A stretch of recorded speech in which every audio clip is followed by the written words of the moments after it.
Assalamualaikum warahmatullahi wabarakatuh. Hello everyone, how are you? Semoga kita semua dalam keadaan sehat walafiat ya. Sebelumnya saya ucapkan terima kasih kepada pemerintah Provinsi Sumatera Selatan yang telah mengadakan ajang kompetisi video pembelajaran se-Sumatera Selatan. Kami sebagai siswa mampu mengasah dan memahami materi yang telah diajarkan dalam proses belajar mengajar. Sebelum ke materi pokok bahasan, perkenalkan nama saya Karma. Halo teman-teman, kenalin nama aku Marcella Harsanda. Kami, siswa dan siswi SMA Negeri Jayaloka, siap mengikuti video pembelajaran se-Sumatera Selatan, mata pelajaran kimia, materi sifat koligatif larutan dengan pokok bahasan penurunan titik beku. Ilmu kimia adalah ilmu yang mempelajari prinsip, konsep, dan prosedur yang menghasilkan zat baru yang terkait di dalamnya perubahan-perubahan, sifat-sifat, serta energi yang menyertainya. Ternyata ilmu kimia banyak diaplikasikan dalam kehidupan sehari-hari loh, seperti sifat koligatif larutan, materi sifat koligatif larutan dengan pokok bahasan penurunan titik beku. Salah satu contohnya adalah penaburan garam pada salju dan penambahan etilen glikol air pada radiator mobil. Ops, kok bisa ya?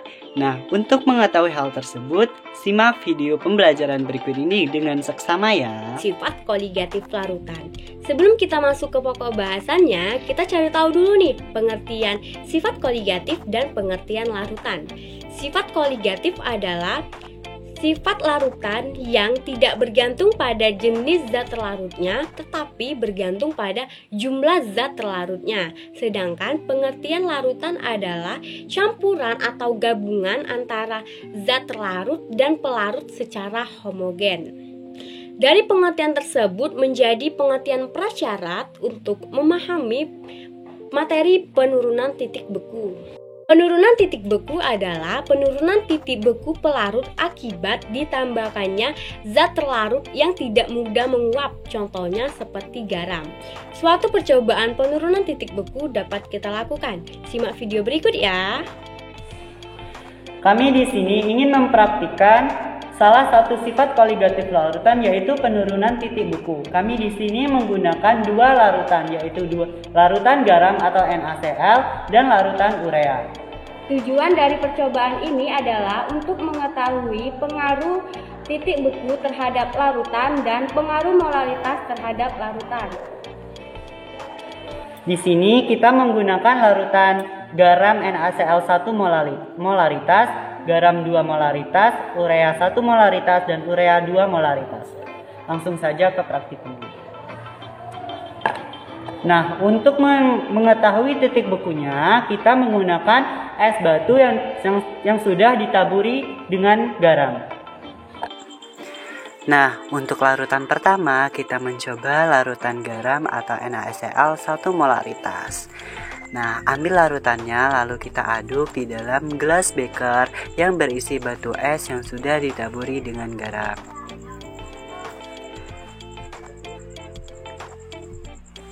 Nah, dalam pengadukannya harus hati-hati ya, karena alat-alat kimia ini terbuat dari bahan gelas agar terhindar dari pecah.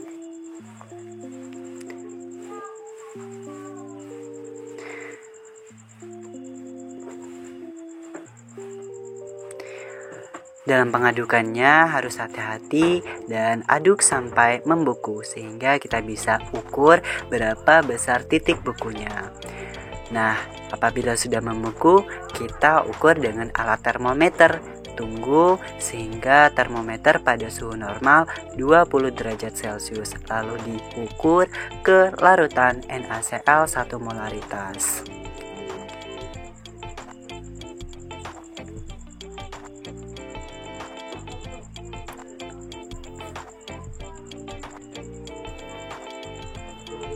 Perhatikan baik-baik di mana letak berhentinya agar kita tahu di mana besar titik larutan NaCl 1 molaritas penurunan titik bukunya.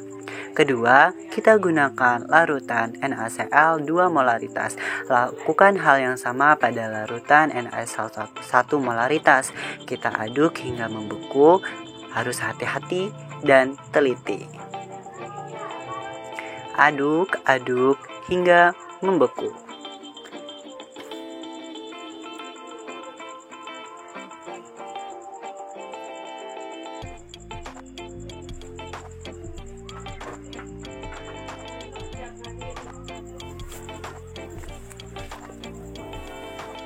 Nah, setelah membeku, kita ukur juga untuk larutan NaCl yang bermassa 2 molaritas.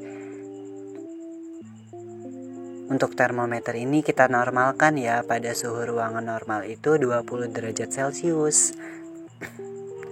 Nah, jangan lupa hasil dari larutan-larutan titik beku itu harus dicatat ya, biar kita ketahui berapa besar titik bekunya. Yang ketiga, kita gunakan larutan urea atau larutan non-elektrolit yang 1 molaritas. Lakukan 2 larutan sebelumnya, aduk hingga membeku. Nah, untuk mengukur menggunakan termometer antara larutan NaCl dan larutan urea tidak boleh dicampur ya, agar tidak terjadi kontaminasi antara larutan urea dan larutan garam. Ukur kembali larutan urea untuk 1 molaritas. Normalkan terlebih dahulu suhu termometernya bersuhu 20 derajat Celcius. Harus teliti ya, apabila tidak teliti kita akan salah konsep dalam menggunakan termometer. Nah, hasilnya jangan lupa dicatat.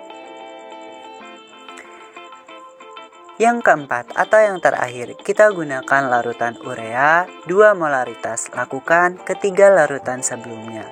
Aduk hingga membeku.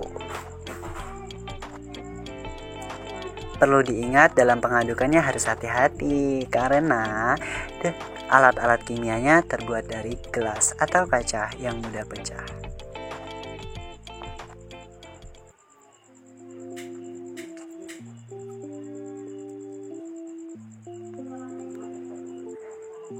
Nah, setelah diaduk dan membeku, kita ukur kembali menggunakan termometer untuk mengetahui berapa besar titik bekunya. Jangan lupa terus normalkan kembali termometer dalam suhu ruangan normal yaitu 20 derajat Celcius.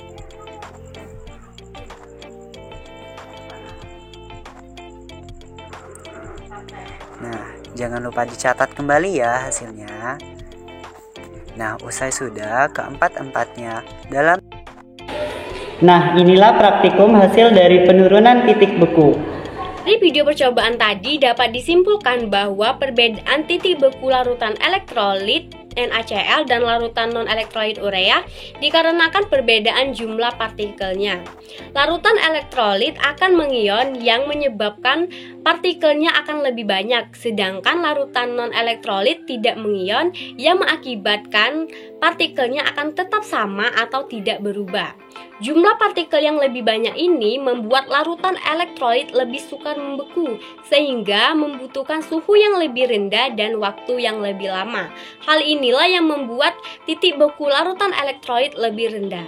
Kesimpulan selanjutnya adalah bahwa semakin tinggi molalitas larutan, maka penurunan titik bekunya akan semakin tinggi. Kemudian penurunan titik beku larutan berbanding lurus dengan molalitas larutan. Selain melakukan eksperimen, kita dapat menentukan titik beku larutan dengan cara menghitung penurunan titik beku larutan yang disimbolkan dengan delta TF, di mana untuk larutan non-elektrolit, delta TF sama dengan molalitas dikali dengan KF, di mana rumus molalitas adalah gram per mR dikali 1000 dikali KF.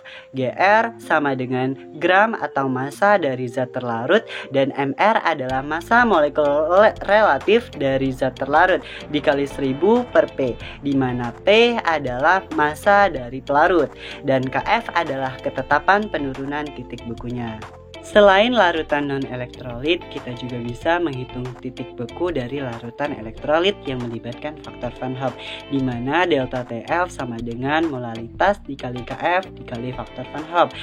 Molalitas dengan rumus gram per mr dikali 1000 dikali Kf dikali faktor Van Hoff, di mana Gr adalah gram atau massa dari zat terlarut dan mr adalah massa molekul relatif dari zat terlarut dan P adalah massa dari pelarut dikali Kf ketetapan penurunan titik bekunya dan I faktor Van Hoff, di mana faktor Van Hoff menggunakan formula I sama dengan 1 ditambah N dikurang 1 dikali alpha, di mana alpha adalah derajat ionisasi yang kurang dari 1 dan N adalah jumlah ion didapat dengan menguraikan senyawa dalam aturan AXBY menjadi XAY plus ditambah YB X min.